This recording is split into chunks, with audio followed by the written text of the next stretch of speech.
we're trying to recover, and we are. I feel better. So at any rate, that's the whole thing. We're doing a 3-day workshop. I can announce it tomorrow. Tuesday, Wednesday, Thursday. And so we did 2. Now we're going to do 3, and then we're going to go home. And I'm very pleased to be here. I love your city. I've never been to Turkey before, in Istanbul, and I'm very impressed. I'm very impressed with how sweet and nice and loving the people are, and the historic element of the city. See, I live in a country that's only 240 years old, you know, and most everything in America is new, comparatively speaking. We were driving, and the man who was chauffeuring us back and forth to the hotel, we turned the corner, there was a building. It was built in 1328. That was before Columbus discovered America, you know. So I mean, this ancient stuff, the historical elements of your country are rich, very rich, and I'm appreciating that. At any rate, I think I'm going to turn it over to Q&A, questions and answers. I'm sure you have some questions and confusions or curiosities, not confusions, but curiosities. Is that what we do? Yeah. Okay. Soruları alabiliriz. Türkçe sormak isteyen olursa da sorsun, isterse çevirmeye çalışırız elden geldiğince. You're afraid to ask any questions, huh? Okay. Hatırlarsanız hani birkaç sene önce Haluk Bilginer bir şey demişti hani Haluk Bilginer bir şey demişti hani babam öldükten sonra ben niye sahneye çıkayım gibisinden, yani show must go on şeyi vardır ya, buna işte tamamen karşıyım, hatta bir iki küfür de etmişti. Onunla ilgili ne düşünüyor acaba diye ben merak ediyorum. Evet. A few years back a Turkish actor, his father died. He passed away, his father. After his father passed away, he said, why would I go on stage again after this kind of a thing? Oh, I see, yeah. How could he go on stage again, sir? Yeah, how would I go on stage again because my father passed away? Well, okay. I can answer that question from a very personal place. First of all, there is no pain worse than losing somebody you love, especially a relative. December 12th, 2006, I lost my son. He died of complications of diabetes. And he was 44 years old, 44, almost 45. He was also a teacher. And I suffered the most incredible, impacting grief that anybody can have. Losing a child is probably one of the worst things that you can do. But you know, I went into therapy. I expressed how I felt. And I will share something with you. Life must go on. And your father would want you to go on. And my son Jeff would want me to go on. Every day, I cry a little. When he passed, the first year that he passed, I wasn't sure. See, I'm getting a little long talking about it. I wasn't sure that I wanted to live. And I went to therapy every week. And when a person dies, a child particularly, a father, mother, a child, whatever, what happens is you feel guilty. Oh, if I'd only done this, or if I could have done that, or maybe if I would have paid more attention, he would still be alive. You can't do that because it all comes from the sense of loss. We all have guilt. But you can't blame yourself, you have to go on. Now, as an actor, the other side of the coin, as bad as it is, as tragic as it is, as grief impacting as it is, it enriches your life, the experience. It makes you a more dimensional, more feeling, more dimensional, meaningful person. That's the other side of the tragedy. So you must go on. You must go on. Now, to this time and time, I have never used my son as a choice for my work in acting. or teaching because it's too raw. It's too, it hasn't healed enough for me to use it. So I understand you.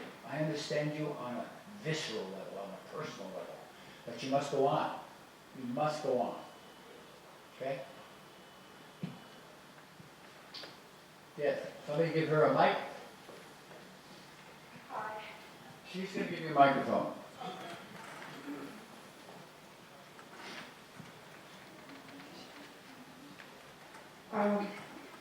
Do you think that acting ability is in everyone? Does everyone have the ability to Yeah. act? Well, I'll tell you, that's a very good question. And I'll answer it on 2 or 3 levels. Talent isn't as rare as people would like to think it is. A talented person thinks they're special. But I once said, in a kind of a joking way, but I wasn't joking. I said I could walk down Hollywood Boulevard and pick out the first 19 people I ran into and turn 16 of them into actors. I think that the ability to act in terms of intuitional talent is there. You know what is rare? Very rare? The development of that talent to act. That is rare. So, I believe, what is talent anyway?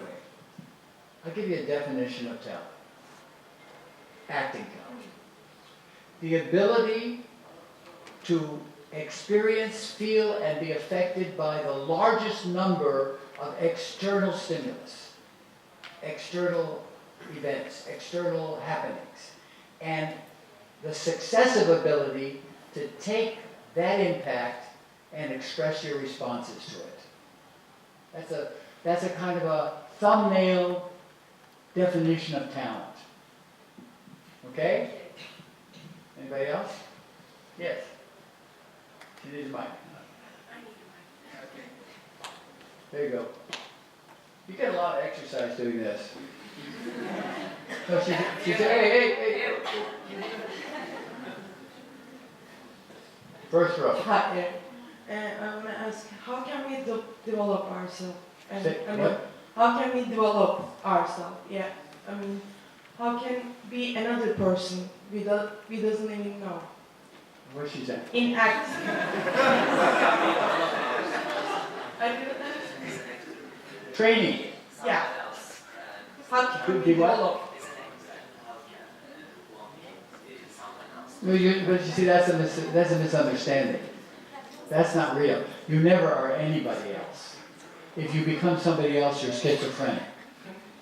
You never. But in the scene, you should be another person, You right? should be a what? Another person. No, you're not another person.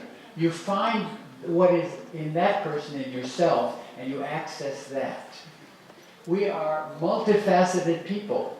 We have incredible number of emotions and character elements that we learn how to access and bring to the surface.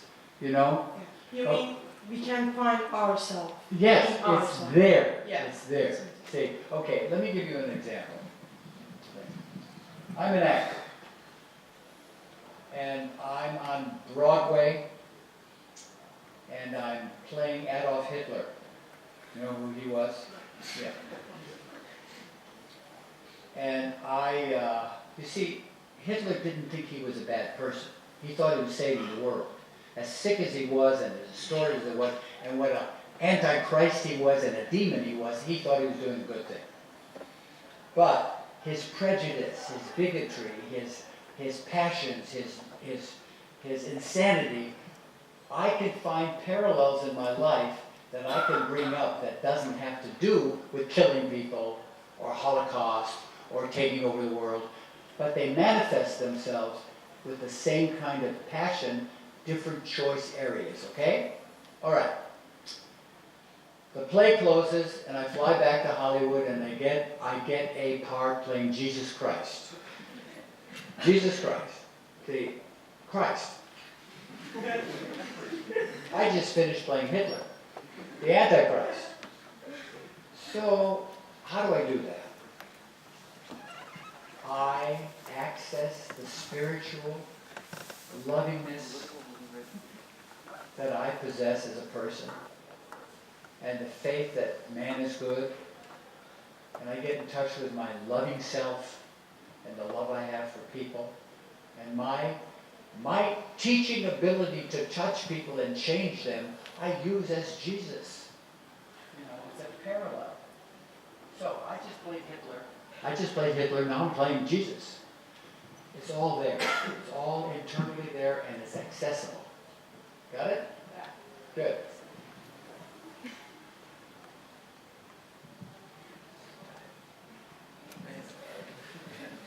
Sana geldi abi. Sorry. I have a question. I want to be a director, not actor, but I want to know if it's necessary for a director to know how to act. Absolutely. How does it work? Should I attend classes, or should I know how to act myself, or just... That's a very good question, and my answer will definitely be you should first act. You should act. All right. I was the head of the directors unit at the Actors Studio in Hollywood for 3 of the 8 years that I was there. I taught directing at UCL, USC, University of Southern California. I taught it for 8 years. Young upcoming film directors, how to creatively manipulate an actor into performing. Now that is a very important question you asked. When I work with an actor, whether it was at the Actors Studio or at USC or in my classes or whatever, I know what that actor is experiencing.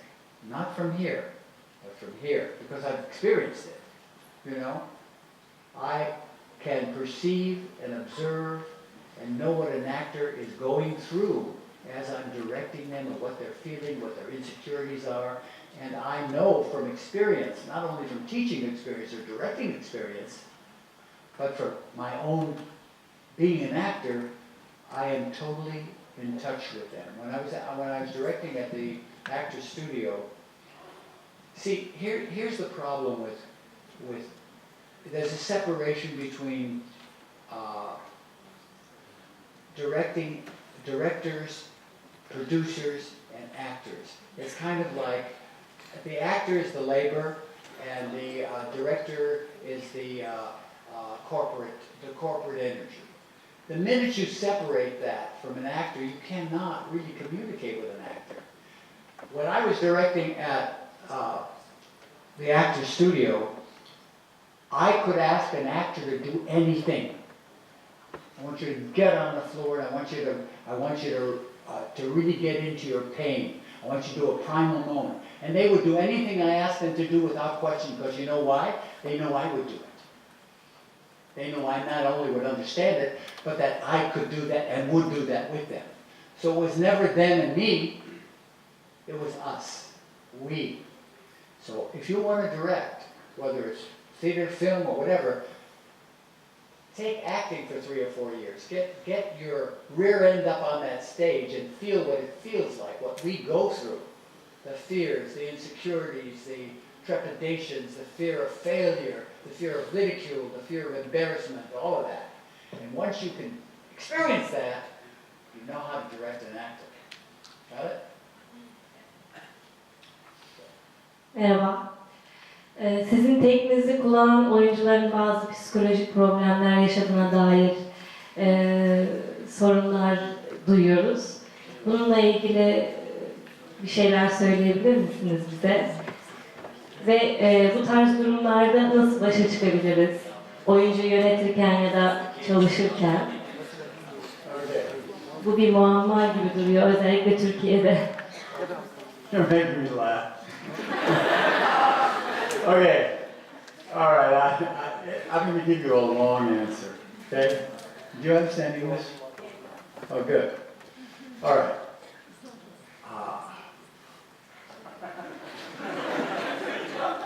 Every single thing in the world behaviorally has psychological underpinnings. have a couple of degrees. They're not in psychology. I minored in psychology. I'm not a psychologist. I'm not a psychiatrist. But my system is not dangerous and does not create psychological issues or problems. It eliminates them. Eliminates them. Now, I have proof of that. That isn't just, oh, I want to talk about this and tell you about it. I have proof that it not only eliminates psychological issues and problems, it doesn't create them, it gets rid of them. Now, okay, why is it going to be a long answer? The first 10 years I was teaching, I was the butt of a joke, critical. I was very controversial. First 10 years, they would say, oh, you're going to Eric Morris's acting class? Oh, wow. Are you going to lay on the couch and cry about how your mother treated you? Are you going to get up on the stage, take off all your clothes and masturbate? You know, that man has been on too many drug trips, too many acid trips. He's a little crazy. He should be arrested, put in jail for practicing therapy without a license. And so on and so on. This went on for 10 years, you know. It was painful. Let me tell you, it was painful. I'm doing good work, getting good results, and getting all this bullshit from people. It was painful. Now, let me tell you what the transition was. The late night talk shows in New York, LA, Johnny Carson, some of the other people would have guests on there, actors, famous actors who were promoting a film. And they would come on, famous actors, movie stars. And they'd say, well, how do you work? So, well, that's a very good question, Johnny, because up until I went to an acting class, I didn't know anything about acting. I learned to act at 35 years old. I studied with Eric Morris, and he changed my life as an actor. And first time in my life, I knew what I was doing, and it showed right there on the screen. Now, the number of people that would say similar things, it got around. And Elizabeth Taylor made a very interesting comment. She said, success is like a laundry. It washes out all the smells. So all of a sudden, people weren't saying I was practicing therapy without a license or asking people to get naked. I never asked people to get naked. I never took drugs. I smoked marijuana once in my life and I didn't like it. I don't drink, I don't smoke, I'm a vegetarian. I don't ask people to get naked and masturbate, that's ridiculous. But, you know, everybody wants to be able to say something critical about somebody else. Not everybody, but some people, because they're not happy with themselves. I understand that. I forgive them. But my system is not psychologically damaging. It's just the reverse. So that's your answer, and that's true. Yeah. I'm sure you got a microphone. Here's your own microphone. 10 yıl önce gerçekten o kadar uzun saat çalışma koşulları ve değer kıymet bilinmemesi, insani şartlarda çalıştırılmamak sebebiyle biraz önce anlattığım hikayenin başlangıç noktası olan Eric Morris'le tanışma aslında bir şeylere hayır dememi öğretmesi ve bu olayın sendika başkanlığına kadar gelme süreci kendisinin tam tersi, sandığınızın tam tersi, insanın haklarını araması, hakları üzerinde istekte bulunması mesela benim üzerimden görebileceğiniz bir sonuçtur. Psikolojiniz nasıl bozulur biliyor musunuz? Günde 20 saat çalıştırılırsanız eğer ve hiçbir şekilde değeriniz bilinmezse bu anlamda insani koşullarda bir de aktör olarak o zaman psikolojiniz bozulur ve Eric Morris'e ihtiyaç duyarsınız. Dediğinizin tam tersi. Alkış lütfen. Profesyonel oyuncular ne demek istediğini gayet iyi anlıyorlar. Profesyonel oyuncular. I hope she says something nice. I don't understand. Right, you know. Anyway, you know who Johnny Depp is? The actor Johnny Depp. Well, I worked with him for 4 days locked in a hotel room in Baltimore on his first film, Crybaby. And we got really into some heavy work, etc. and so forth. Many years passed and he was on the Actors Studio. Inside the Actors Studio interview, do you know that show? Yeah, how many people are familiar with that? Okay, so David Lipton was interviewing him and he said, Johnny, how do you work? He said, I read a book called No Acting Please by Eric Morris, and it put it all together for me. And I'm using that work now. The end of the show, he then again asked Johnny, well, who do you credit your basic training and the way you work to? Who do you credit that to? He said, Stanislavski, Lee Strasberg, and Eric Morris. That's pretty good company, you know. There are a lot of actors out there using this work very successfully and in awards. Jack Nicholson has won 3 Academy Awards, you know. I have other actors who have done it because of the work, because of their ability and their talent. I didn't give them any talent. God gives talent. I don't give talent. I can't give talent. But to develop that talent and use it is the goal. It's the total goal. Benim 2 sorum olacak. Madem o kadar bekledim. Öncelikle şunu sormak istiyorum. Bu sistemin bir öğrencisi olarak, yani bunu da deneyimlemiş biri olarak, gardların yıkılma sürecinde, bir şeylerin keşfedilmesi sürecinde bazı anlarda özgüvensizlikler ve kaygan zeminler oluşabiliyor.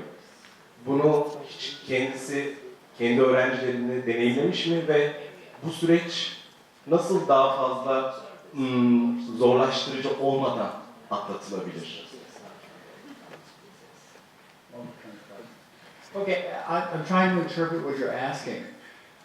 In eliminating the obstacles, you understand that in a little English? Yes. Yes. In eliminating the obstacles to freedom, you said there's some kind of slippery slope areas that, yes. That is true. I'll tell you, in my classes, I ask people to audit the class before making any decisions for them to start or join the class. I don't charge anybody any money for the first audit. I let them look at me and it gives me a chance to look at them. If I feel an act or a person is too close to the line of what is understandably being able to determine the difference between reality and fantasy, and he's too close to the line of maybe a mental issue or psychosis, I don't work with him. I do not work with people who are so close to a place of instability that I don't take that on. I don't accept them. I make excuses. I say, well, the class is too full, or I don't think this work is right for you at this present time. Call me in the future. I let them down easily, but I don't accept any people take. But most people who have blocks and obstacles and are resistant to the therapy work, the instrumental, I call it instrumental therapy.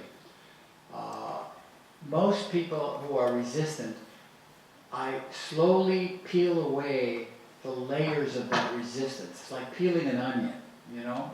You take one layer at a time.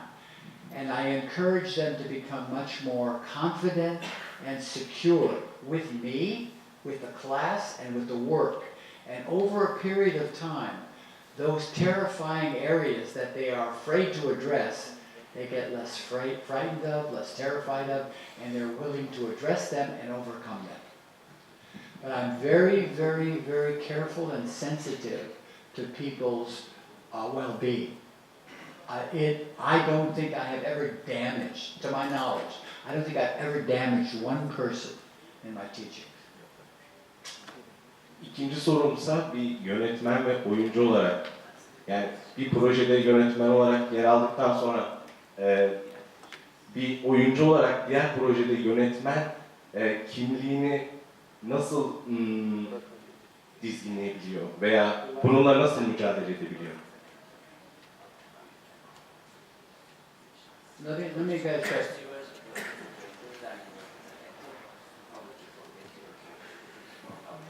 Oh, oh yeah, okay, I can answer that. It's like wearing two hats. I would not act in the film, if I was a director, let's say, and I was not a trained, really understood the work, I would not direct and act in the same film because it's like wearing two hats. And they're different disciplines. But once you have a process, once you know, it comes down to one very important thing. I know what to do, and I know how to do it. And I know that I know what to do, and I know how to do it. 10 years of training, 20 years of training, 40 years of training. I am a master craftsperson. Like if I was a martial artist, I would be a black belt with 7 degrees. Took me 50 years, because I'm still in training to do that. But once you know what you're doing and you know how to do it, you just translate it into acting or you translate it into directing. It's like wearing a different hat. But it's the same process, you know? Did that answer your question? Good. Yeah. We need a mic. Oh, you got it? Yeah. Him first. Him first. Merhaba. Sorum biraz uzun olacak, o yüzden Türkçe söyleyeceğim. Çevirirseniz sevinirim. A long question, go. Türkiye'ye ne kadar geldi, ne kadar bilgiye sahip burayla alakalı bilmiyorum ama benim gözlemime göre burada çok fazla etnik kültür, çok fazla insan çeşitliliği, akabinde de çok fazla düşünceye sahip, bol malzemeli bir ülkeyiz benim gözümde. Yani karışık bir pizza gibi.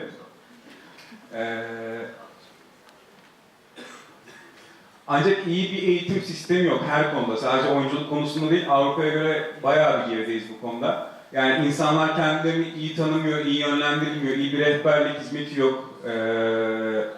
Bununla birlikte belki çok iyi malzemeli oyuncular çıkacağını, yani Amerika tadında, Hollywood tadında çıkacağını düşünüyorum. Ancak iyi bir yönlendirilme olmadığı için bunu çok fazla göremiyoruz.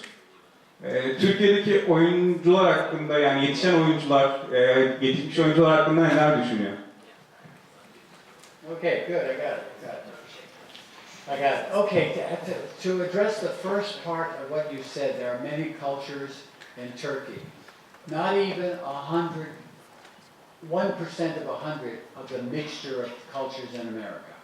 America is a melting pot of cultures. In Los Angeles, I read in the Los Angeles Times, there are 85 different languages spoken in Los Angeles, just in Los Angeles. We have cultures that I think it enriches the country, of course.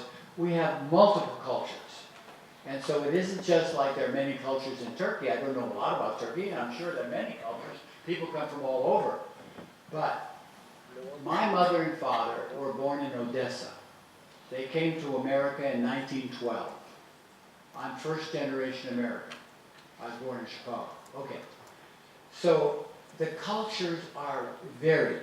But to answer your question, the biggest and most important part of your question was, I have a feeling you don't feel that there is a really solid ground of training for actors in Turkey. Is that correct?